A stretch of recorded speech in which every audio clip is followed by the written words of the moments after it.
Welcome to my unboxing series! Ayan. So, napakadami ko na namang mga parcel ngayon, mga mini. Grabe. Birthday month ko kasi, kaya ayun, nag-splurge ng konti ang mami nyo. So, ayan. Let's see. Actually, dito sa akin, dahil, alam nyo na, back to school na, diba? Kaya, order na ako ng para dun dito sa bahay. Tapos yun, napaliwanag.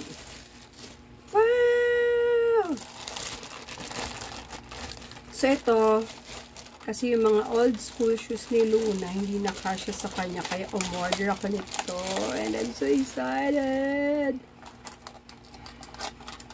Ay, ang ganda. May paganito pa yung center, oh. Yan, saktong-sakto kasi kakasimula lang ng school nila Luna. And, ay grabe.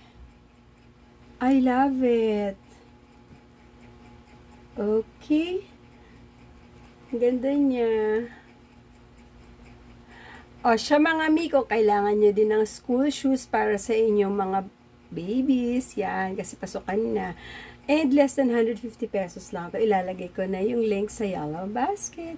Get yours now.